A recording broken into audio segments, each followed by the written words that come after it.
You're listening to Brigade Radio 1.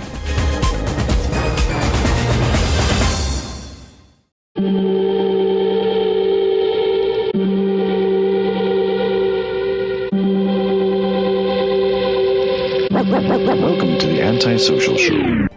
Hello everybody, thank you for listening. It's Tyson.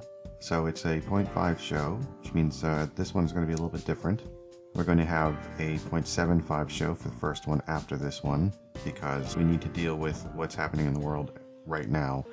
It is April 20th, 2020, and there is a lot happening, as many of you know. For example, COVID-19 is a thing, and has been for some time. So I recorded this, let me start again. I had an idea in my head that I wanted to do a podcast about mental health and wellness and trying to look on the lighter side of life and, being good to yourself and just kind of like things like compassion and empathy and whatnot, that sort of thing. But also have a little fun with it. Didn't want it to be a very heavy show in general. And so that is something that I want to continue to do. So I was on Instagram, and I follow somebody named A-Dubs, that is AY_DUBZ, and on January 27th, she posted this, and of course this is going to have the standard bleeps. It says, "People are going to intentionally and unintentionally hurt you through life. It's all about how you react and respond. Lately, I've been finding myself just repeating, 'Be better, not bitter,' over and over until I can't anymore. My soul has been crushed, my heart fucking broken in a way I never really thought it could. But I'm optimistic. Even though this shit fucking hurts, and I have every right to be deeply angry, I can't be. I know one day things will get better. They have to. If you have hate in your life, you do stupid shit you'll regret. You hurt people around you, and you will be stuck. Not a way to live. Let that shit go. However you need to, run until you can't breathe, cry until you can't anymore, vent to anyone and everyone willing to hear it, go to therapy and fully release. Never look for happiness in someone else or materials. Find that shit in yourself and be better, not bitter. Shout out to yesterday's golden hour. Thank God I'm alive and healthy. I am blessed, highly favored, and will thrive no matter what." And then there's prayer hands and hashtag so will you. And I thought, I think I'd like to talk to this person for the first episode of what is ending up being called Happiness or Something Like It. I sent a message to her, I got a response, and we recorded 2 days later. And then I pulled up the footage and the audio footage to start editing it, and half of it was gone, the first half. So there's still a lot there, and I wanted to put it in some context, basically, because it sort of just starts mid-conversation, but then it goes on for almost an hour, and we get some nice things talked about along the way, just kind of having a nice, friendly conversation.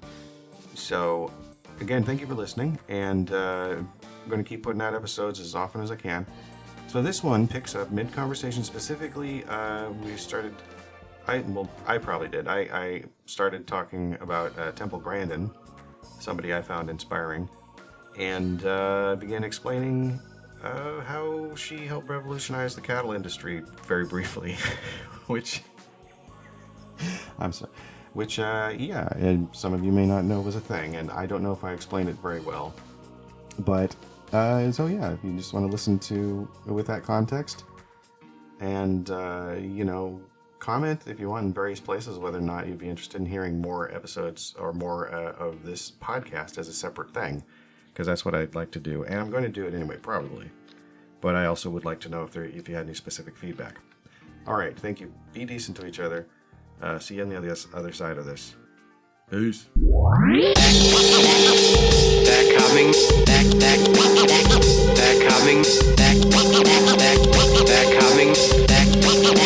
coming to get you.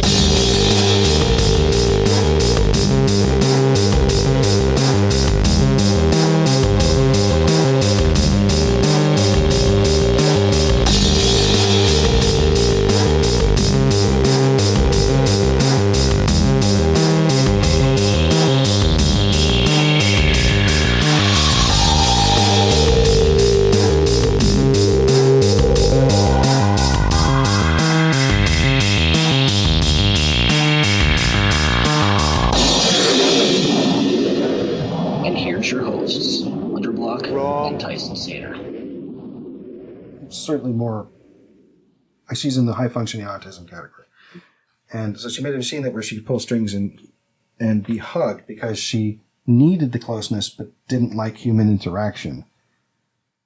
And so one thing she figured out is that the way that they were processing cattle to get them to go to the place was pretty traumatizing for the cows. They were, the whole way. They were often scared, confused. It's just very sad to think about. But there's a process where they go through a trench to it's a thing called a dip, where basically they're cleaned as they're walking around before they go into the final, place and up and out and, all that stuff.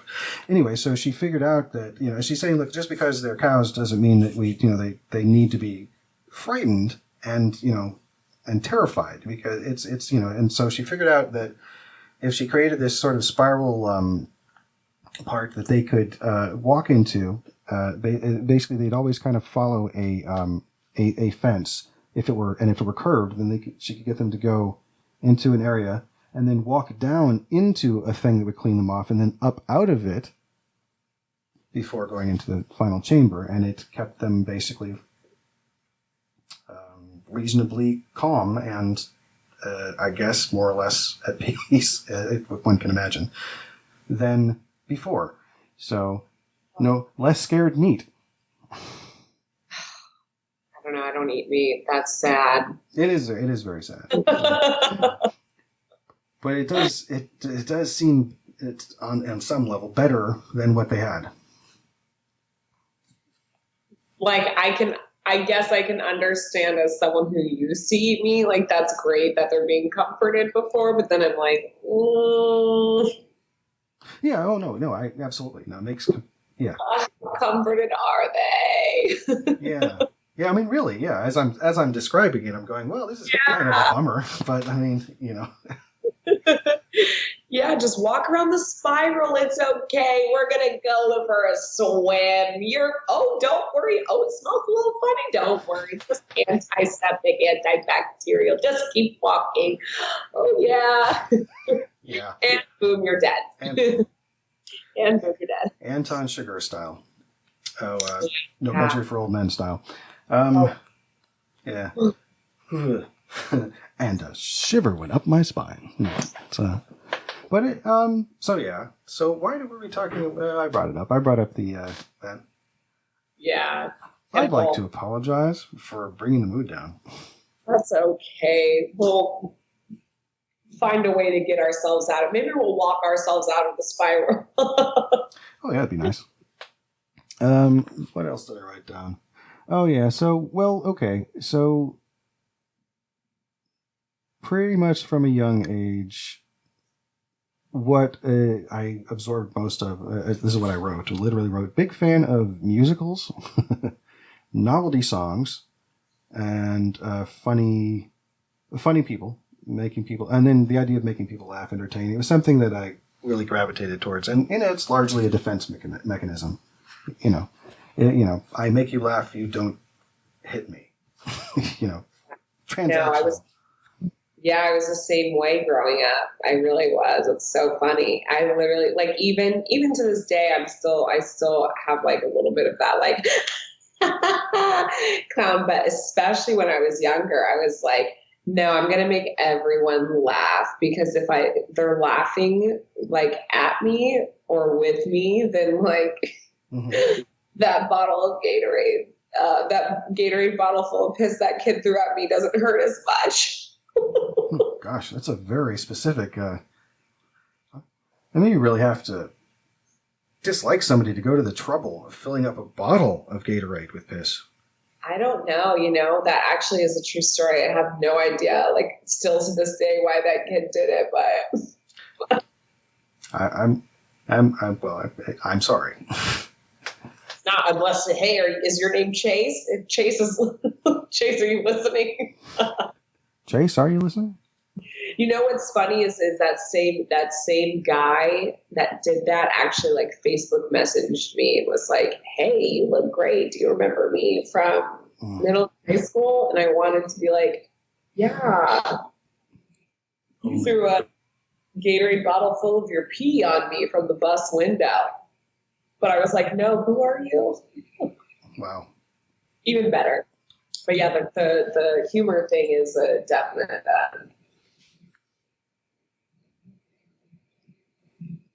Yeah. Defense mechanism.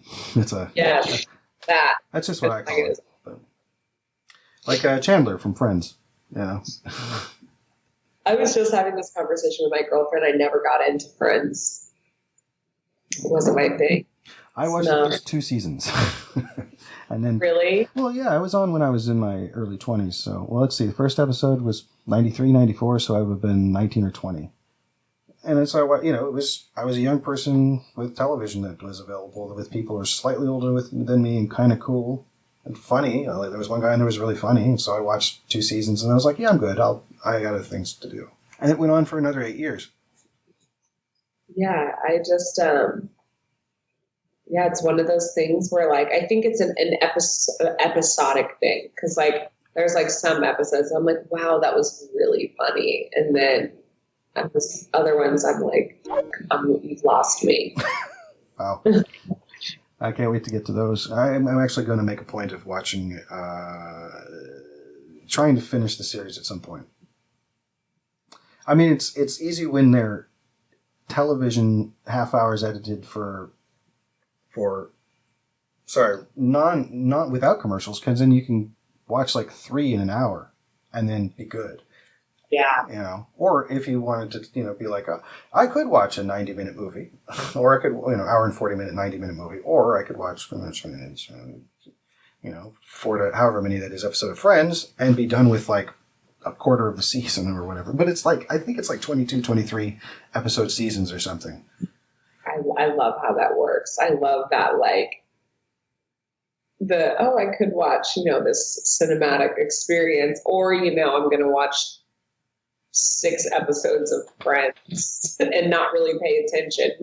Sure. Yeah. Like I've been recommending this one particular movie for a while now, and I think it's about 2.5 hours long. But people will like binge watch like 6 hours of a limited edition television series in like a week. And it's like, just because a movie is 2.5 hours doesn't mean you have to watch all of it at once, Yeah, but you're kind of obligated to. At times. I mean, I have actually watched Cleopatra in one sitting, and that movie's over 4 hours long. I give you the high regards. That is great. Thank you. I like that. And you're proud of that? Yes. I had to watch The Irishman in three segments. How is it?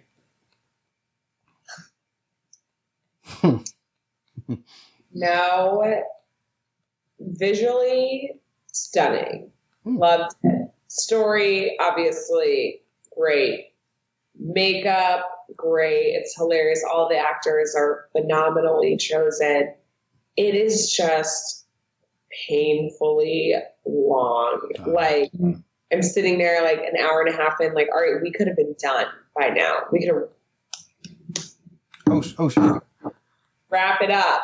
Well, it's Scorsese. I've seen a few of his movies, and I did like Goodfellas an awful lot the first time I saw it. Yeah. And then I saw Casino, and I was like, this movie could be an hour shorter.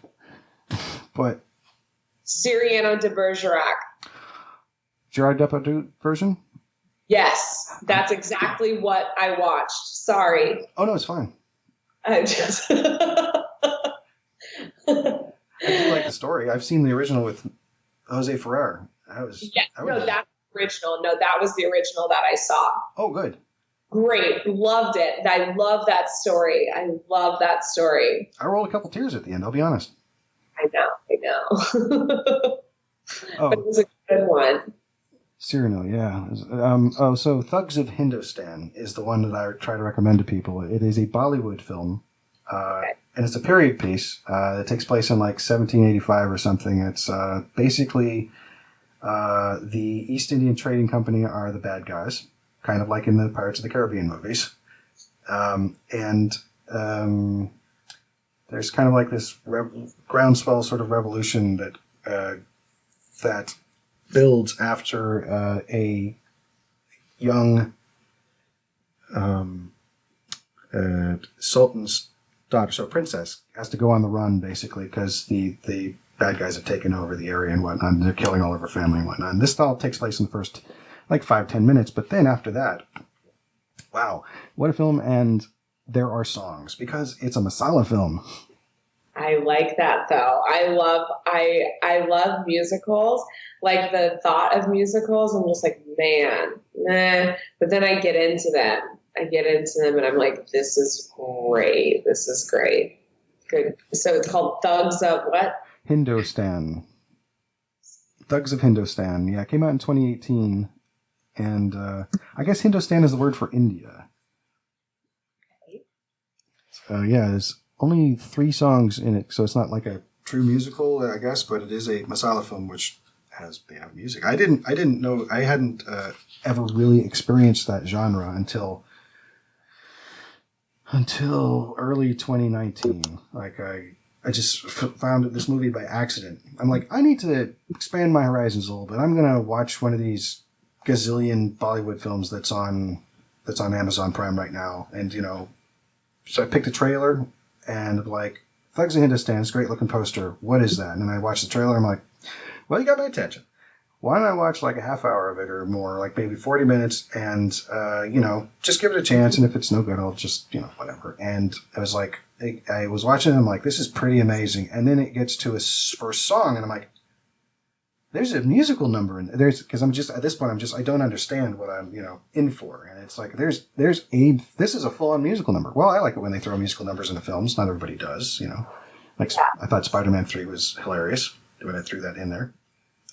It bothered a lot of people. I'm like, I don't get it. It's just entertaining anyway. Whatever.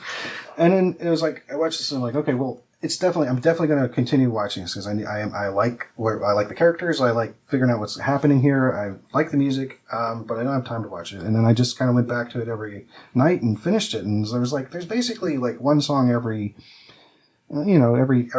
few. There's like I don't know. It's like act breaks kind of, but they're really plot significant pieces. Yeah. So it helps move the story along as well. And it actually just kind of get more elaborate over 3. Like the first one is simple by comparison, being just a dance number between essentially 2 people and then like kind of supporting players around the periphery. But then by the second number, there's like a whole cave full of people. And then in the third number, there's like the big climactic thing. And it's like, oh, this is like, it's on. And then, I don't know, it was a great experience. And I try recommending it to people, and only, my co-host Hunter was good enough to sit through it, and he loved it. So we talked about it on an episode of our show. And the movie failed spectacularly.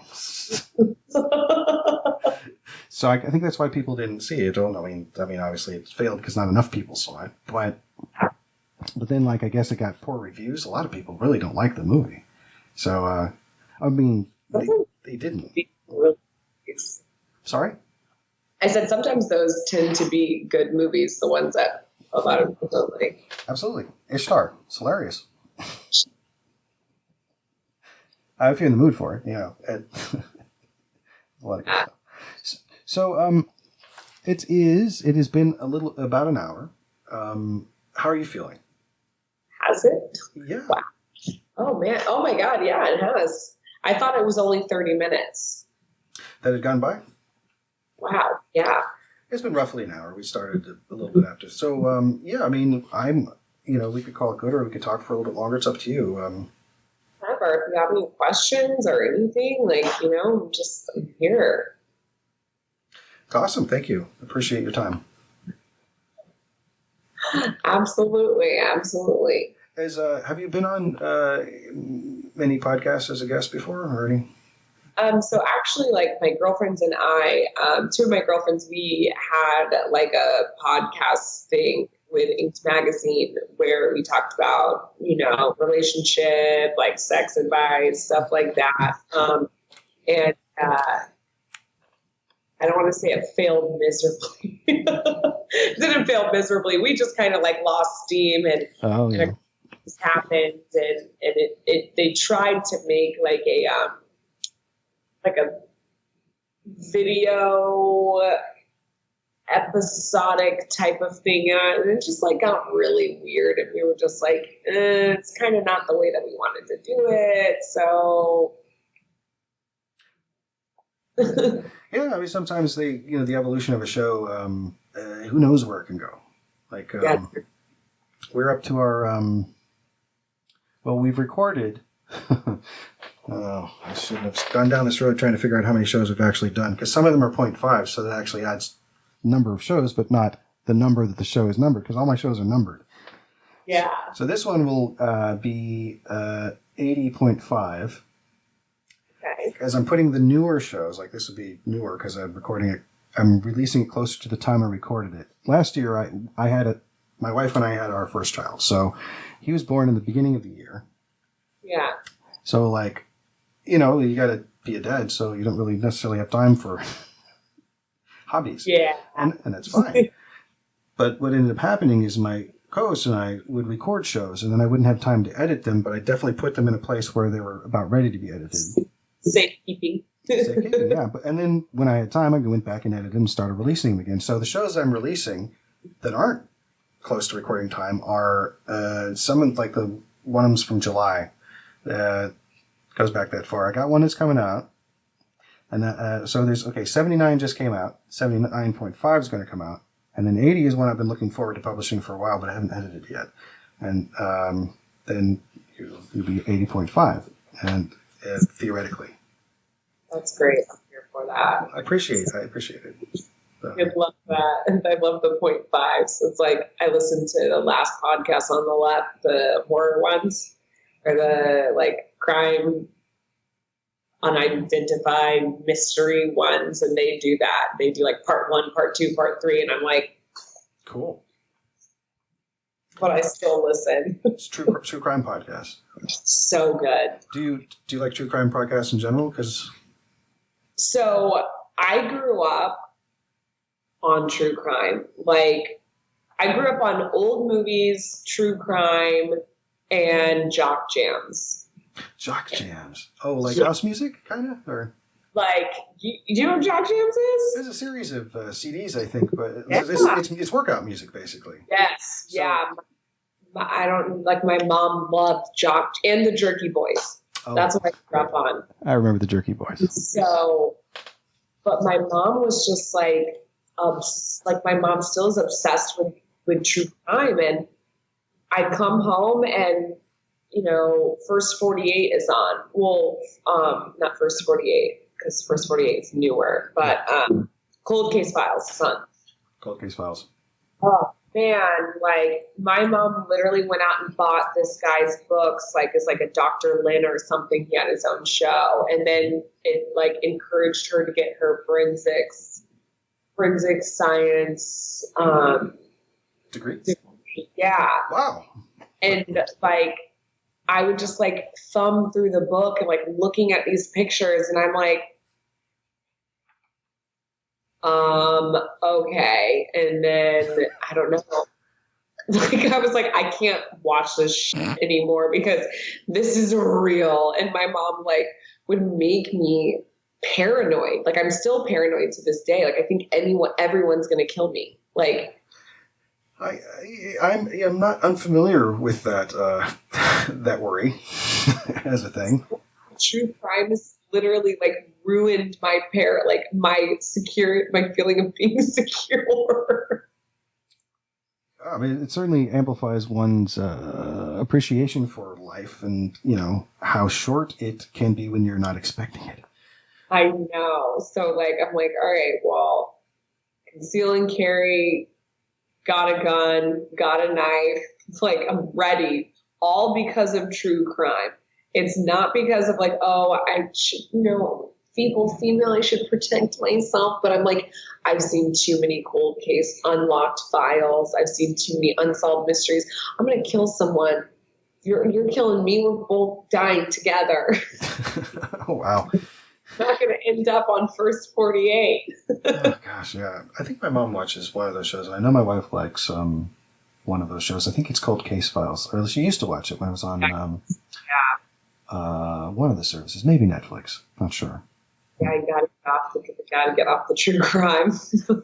By the way, what was the name of your Inked podcast or your Ink podcast? It's 3 girls, 1 couch. 3 girls, 1 couch.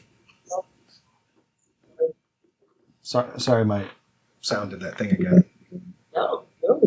I said it was great. Oh, cool. Well, I will definitely listen to that because I listen to lots of podcasts. I actually have another podcast that is going on hiatus soon called Succotash, the Comedy Soundcast. It used to be, huh? I love that. Succotash, the comedy soundcast. Soundcast, yeah. It used to be called Succotash, the Comedy Podcast. But then the person who was running the show and still kind of does behind the scenes, he's the executive producer now, Mark Hershon, he's the first host of the show. And it's basically supposed to be podcasts, which he was calling podcasts at the time, by comedians or that were peripherally or adjacent to comedy in some way. And then clipping like 3 to 5 minute clips to showcase them. Because at the time, when the show started 7 or 8 years ago, podcasting was still pretty new. And it was kind of like if you are looking for a comedy podcast to listen to, here is a taste of one, or 5 or 6. It's now 6 usually, from various parts around the world. So he was doing that for many years, and I started helping him in like the 3rd or 4th year, and then last year or something, or in 2018, I took over the show. So I used to listen to enough to be able to clip 3 shows, and now I'm listening to enough to clip 6 shows, and it's a whole different dynamic. You're like, this is... Woo. So I like looking for things that I haven't heard yet, as otherwise I'll default to the ones that I just listen to frequently. Yeah. But I've heard some great people talking about stuff, and there's some fantastic podcasts of people just having fun. Like the Todd Glass Show is one of my favorite ones. I don't know if you're familiar with the comedian Todd Glass, but his podcast is pretty fun. Yeah, there's this like ex-UFC fighter. I can't even start with a T. He's hilarious, so funny, so great. I think it's like, I don't know. He's just such a funny guy. Oh man, it's gonna kill me, and I can't remember his name. There we go. It's gonna pull up. Brendan Schaub. Oh, I've heard his name. In fact, I might have heard his podcast. Yeah, The Fighter and the Kid. Oh yeah, with Brian Callen. Yeah, The Fighter and the Kid is hilarious. But there is one person that goes on there, and he is so funny that you obviously, do you do the Joe Rogan podcast? I have, yeah.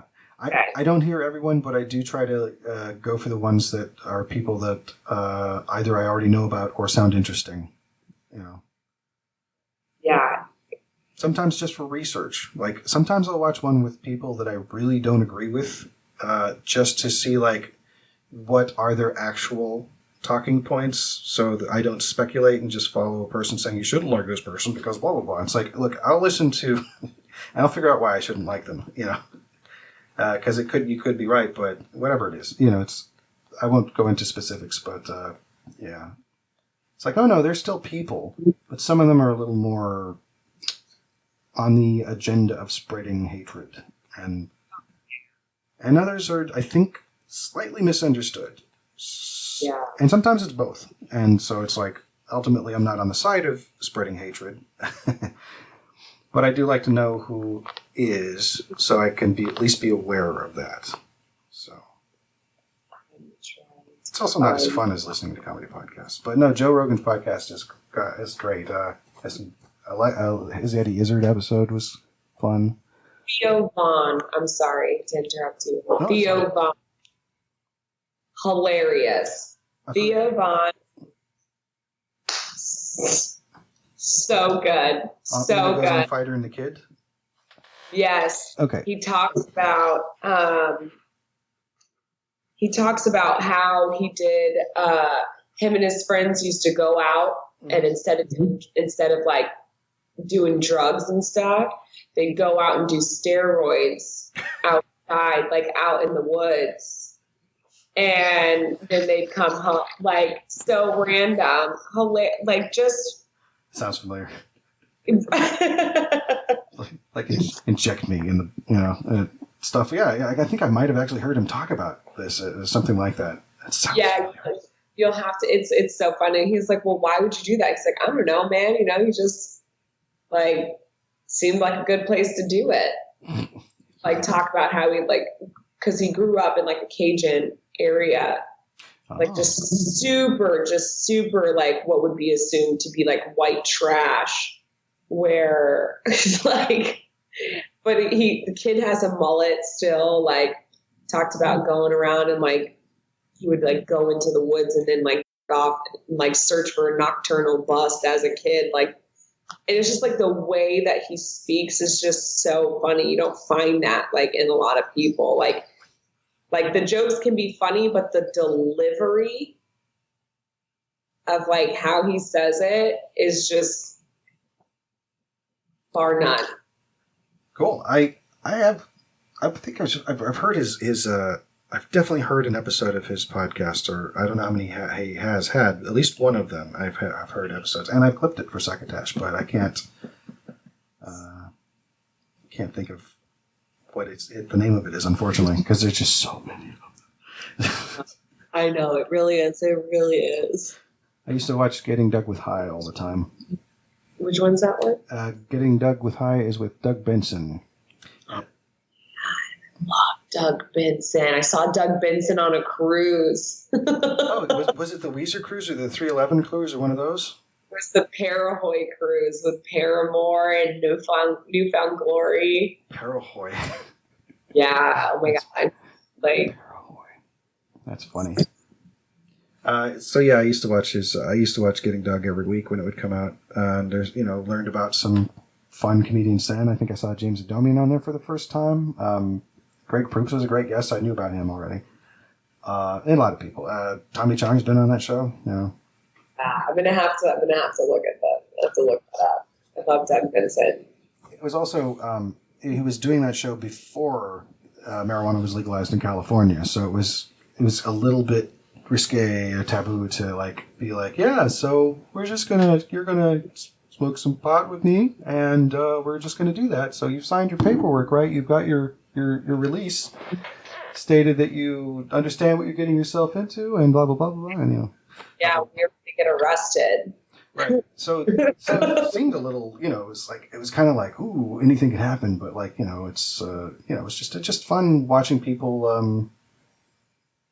It's a great way of like kind of letting people understand that, yeah, smoking pot does hinder some things, but for the most part, you can be really functional when, it doesn't affect everybody the same way.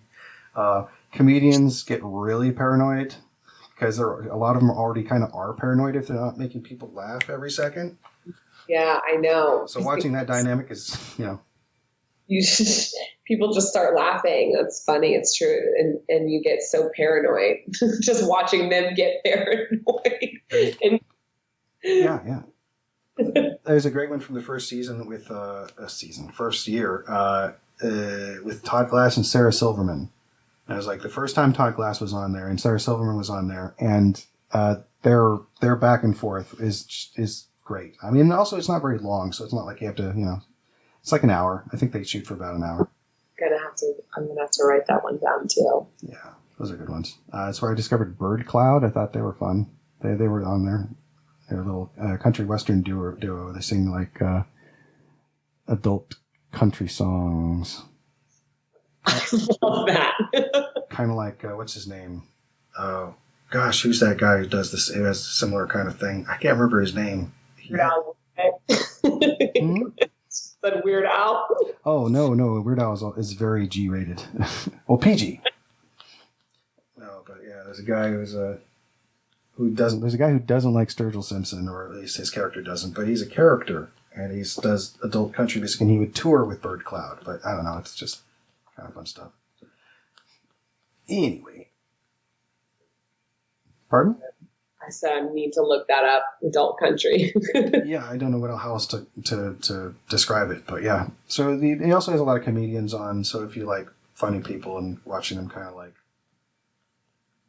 just in in podcast form, there's a performance aspect, but you get to see them as people, which is which is, I mean, it's one thing that the podcast brought to the rest of the world. No, it's absolutely true. Watch a person just hanging out with other people. Yeah, just talking. Fly on the wall. Yeah, fly on the wall, and then also like you're kind of in on the conversation too, because like when I like listen or watch podcasts with friends, like we'll stop and pause it and like talk about it, and then like start it back up again. Yeah. Oh yeah, absolutely. Yeah, you could make it a listening thing. Like I would do that with one called "How Did This Get Made?" With talking about movies, because it's not just bad movies, but it's also like intensely specific movies that are like great, but also kind of bad. Like the Fast and Furious movies are fun, but they're not like, some of them are, but they're not like cinematic. They're not Citizen Kane. We're a family now. We're family, yeah. Family. We're family. Tuna. No crust. He started saying Brian more as time went on, I noticed. Like, Brian. He'd be like, he's right, Brian. Like, but so, those movies would get discussed. Excuse me. My nose itches on the outside, which makes it look like I'm pointing to my eyes. This one, that one, this one, that one, this one. Sorry. So yeah, but then there's movies like Sleepaway Camp, or which is like a classic cult classic WTF kind of like slasher film, or Pluto Nash, films that like failed miserably, or Super Mario Brothers, things like that, which by the way I saw in the theater. You know what? I was thinking the other day, I was like, man, I really want to watch the Super Mario Brothers movie again. I watched it maybe twice. And I love the word Goomba. Oh. And the Goombas are so funny looking. And I was like, all right, I got to watch it again. It's not a polite word, is my understanding, or... No. Not. Like mushroom, basically, or isn't? Oh no, the mushrooms are called Goombas in Super Mario Brothers, the game. Yeah, but like a Goomba is like you're an idiot. Like I don't know, like because I'm Italian, so like if you're a Goomba, like you're just stupid. There's a lot of great words for just calling somebody dumb, but like or dismissive words, I actually have a whole book of we usually play a game on the show. We not usually. I'm sorry. We have played the game many times. Where I read from. Oh, this is going to be backwards if I put that there. What that says is depraved and insulting English, and it's just a kind of collection, alphabetical collection of words that are generally not in usage anymore, and they mean various things. But it's like here's an example. Lant. Lant. It's a noun, and it means stale urine used in manufacturing. Oh, see, I need that book because I like to if I ever, not that I often do, but if I ever just want to really just talk shit to someone, I just use words that I like using words that you don't normally use, and it's just oh, that hurt. It hurts so bad. Yeah, there's some good ones. There's one that's Jehu, which is Jehu, and that is a reckless driver, basically. And I think it was meant to. I think it might have started as a reckless chariot driver specifically, and then.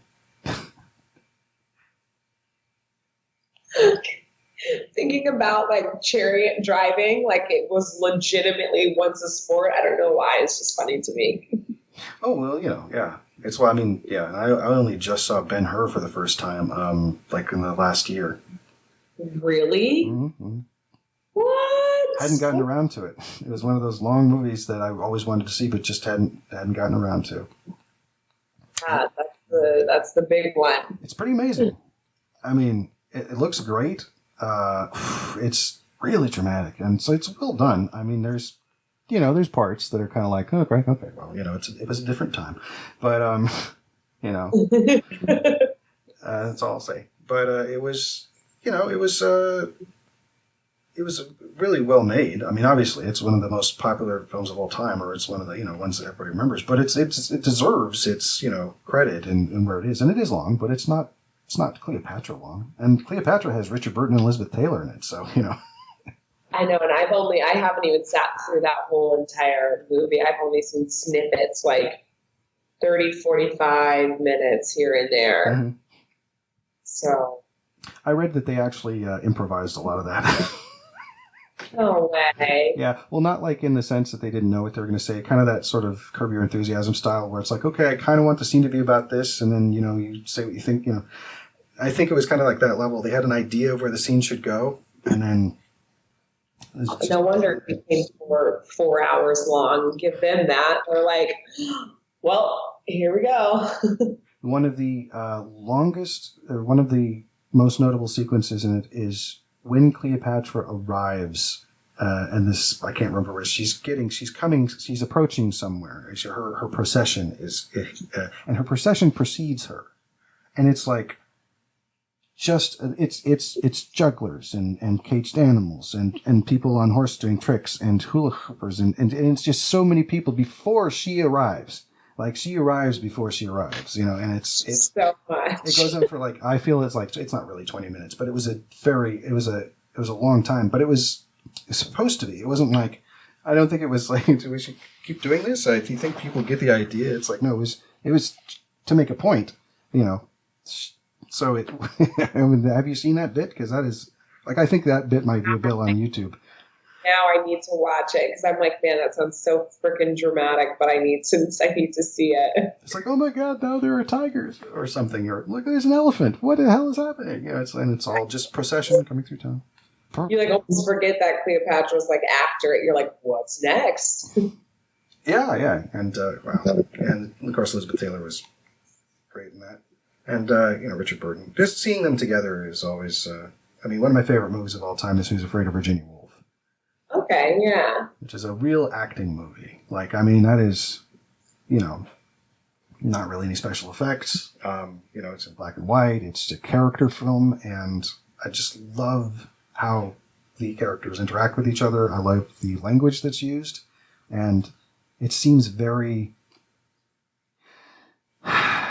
natural in its own, even though it's a film and it's not shot like handheld, it is shot with block-off shots and whatnot. It still feels very much like I'm watching people, Yeah.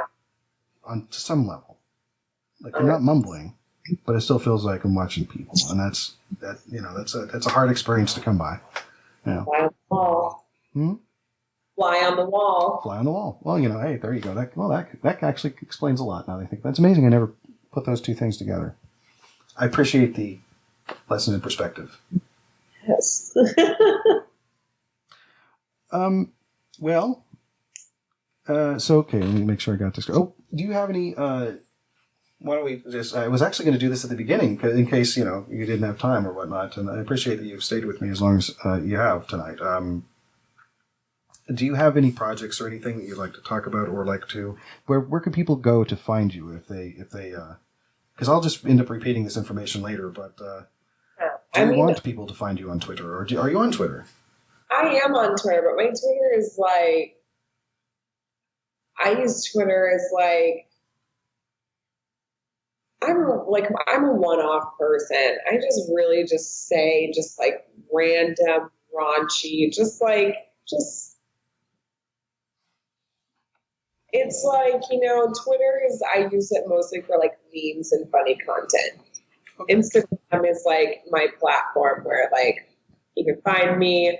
I'm accessible on Instagram. Like, I like to talk to people because like a lot of people will have like a lot of followers and they won't talk to them, but I always try to make it a thing to like talk to obviously respectful people on Instagram.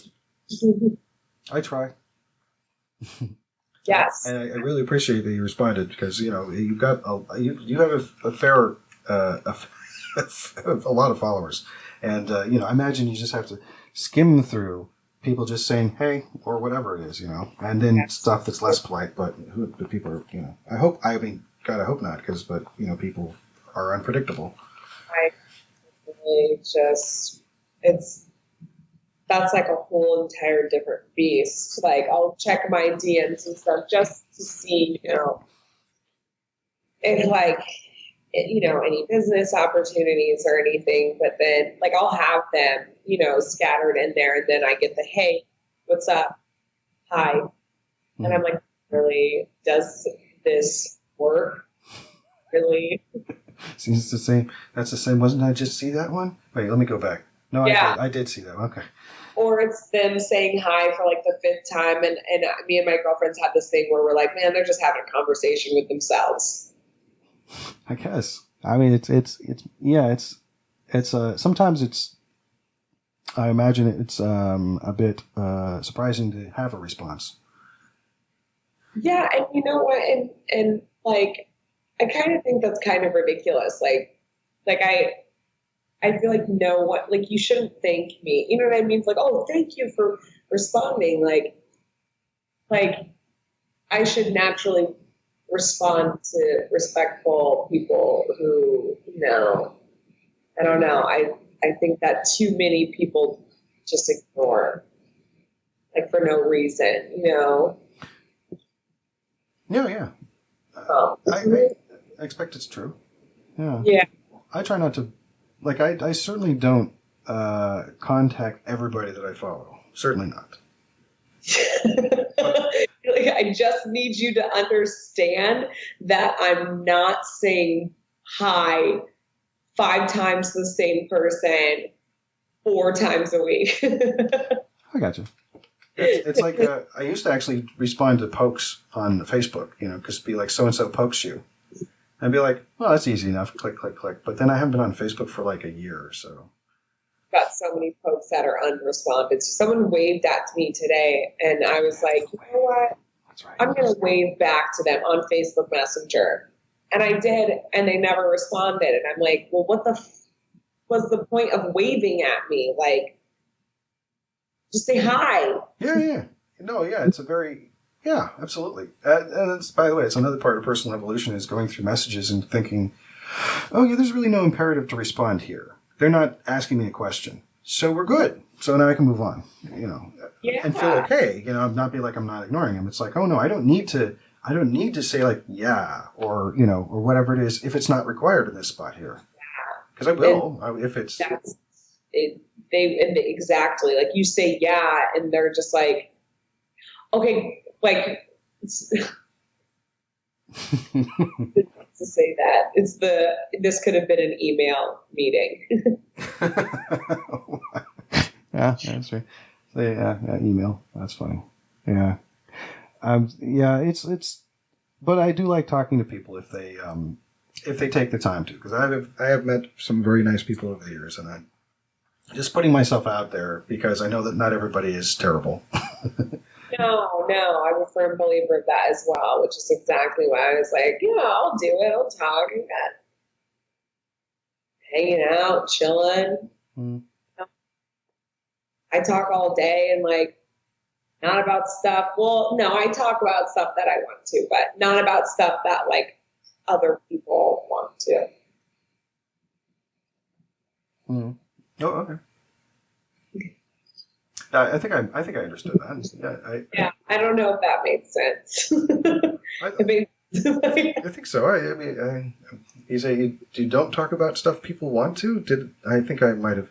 I like with my interactions with people, they're so like about one topic, fitness or work, and then it's never like because I work so much and because I am busy so much, I never get to sit and have like the intelligent, just off-topic conversations with people because it's just like, how are you? Okay, that's good. See ya. All right.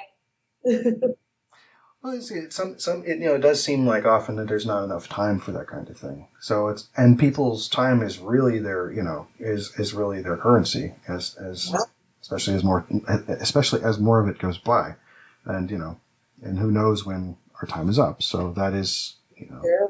so, but that makes it that much more, special, and I appreciate your spending time with me for the show and this idea, this show idea, which I think will be called Happiness or something like it. Did we really warrant that title from our conversation? Did it? I think we might have touched on some nice notes about Something like that. it's like Joe Rogan's thing, don't be a dick, basically, or be nice. Oh, and when I say goodnight on Antisocial Show and also my YouTube videos they put up, which are video game videos, I say be decent to each other, to people, because I believe that. I believe one should be. Also, it's not anybody else's line, so that's It works. I like that. That's I think it's important that people are decent to each other, because it's all we have, Someone said, asked me the other day, they said, do you think that, I'm going to butcher the, I don't know why, like, I can think of it in my head and then I forget it. But he said, do you think that if people had more, compassion in the world, that it would be a better place? And I literally looked at him and I was like, are you kidding me? Like, is that even a question? Like, do you think that, like, why would, I was flabbergasted, and I'm like, I really need you to take a second to think back, and like, yes. Just, yeah. Yeah. And he's like, yeah, I think you're right. Well, that's actually pretty amazing. You were there for that moment. Like, yeah, I really just looked at him like, you, like, just the word, like, if people were more, I literally have compassion tattooed on me. Like, if people were compassionate, the world would be a much better place. Being decent to people is included. Like, Yeah, it seems obvious, but we've already made that transition, so it's like, yeah, it's just weird thinking about it as being on one side of something rather than. It seems so obvious. It's like, why doesn't I questioned him for a moment. I did. I was like, where? Okay. It's like, how far away from murdering somebody were you before you talked to me? Like, I wanted to be like, hey, are you okay? Like, have you been going through things? Like, are you not feeling very, like, passionate lately? Have you been, picking up animals? Like, hey, are you putting out ads on Craigslist? Like, oh, yeah. Oh, good old Craigslist, yeah. I mostly looked for musical instruments on that. Yeah. Started getting Oh, no, go ahead. No, I was going to say I started getting into modular synthesis, but not really. I mean, I'm curious about it, but it's such an investment of, like, money and time that I've been collecting electronic instruments to go with my analog instruments. Like my guitar and whatnot. I do play music and create music, but yeah, modular synthesis. So it was because of something you were saying about getting into things or about music or something. There was some reason why I brought it up, I swear. What were you saying? You go on Craigslist for instruments. I go on Craigslist for misconnections. That's it. That's the one. It's Craigslist. That was the. Oh, I have something to say about Craigslist. That's what that was. Yeah. So yeah. Well. Yeah, that should be my button. So yeah, that because I say that probably more than everything. Yes. Except perhaps. You should go through all of your podcasts and just count the so yeahs. I should. I actually should do that. Absolutely should. I did something like that. I was watching I made a gaming video. There's a game called The Final Station. It's kind of a pixel art one. And I noticed that I was saying okay a lot and hello. Like I come across something and go, hello. Yeah. So I made a cut called the okay, hello okay, or the okay hello cut. I can't remember. And just kind of put together me saying hello, hello, okay, okay, okay, okay, okay. So it sounds exactly like you would imagine it would. It's because it's just all those. It's about, I want to say a minute and a half, 2 minutes long or something. Oh man, that's great. I think so. I don't know. And thank you. I think it's got 2 views, but it was fun making it. and that's what That's even better. That's even better. It's somebody's Easter egg. Somebody knows about that one. Anyway, so that's fun. So yeah, you are. I really appreciate you doing the show. I do want to cut you loose because I actually also have to, go to bed at some point here. Yeah, same. And or if you would like to be on the show again, you are more than welcome to. Perhaps to do an episode also with my co-host, but I won't hold you to it, or pester you. Yeah, just let me know, and of course, I can find a day that works. Time difference. Yeah, well, I'll tell you, we normally do start at 9:30, which is because he works nights, so yeah, that's because that would make it 12:30 for you, as people out there might know by now. But and also usually on either a Sunday night or a Monday night. Usually is when we record, but we can adjust. And I think we could probably if I could, we could probably figure out something if you would like to do that. And then I might actually have a game based on this book of funny words, because that's what I tend to do when we have a guest on and Hunter is also on. So there's this little competition of what do you think it's called? What do these mean words mean? And then it's multiple choice. So yeah, I'd like to play the game. Yay! Okay, well, we will work out something for the future. So you are AY_DUBZ on Instagram, which is ADubs. Yes, not iDubs. Not iDubs. Not iDubs. And I can't say it enough. I do appreciate you doing the show. I wish. Do you have a sign off or anything you'd like to say? Anything you'd like to get across before Not at all. I don't know. Just stay cool. Yeah.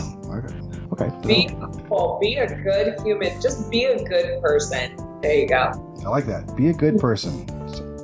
Well, that's about all the time we have for Antisocial Show. I'm Tyson Sainer. I'm ADubs. Be decent to each other. And be a good person. Be a good person. Have a good time, folks.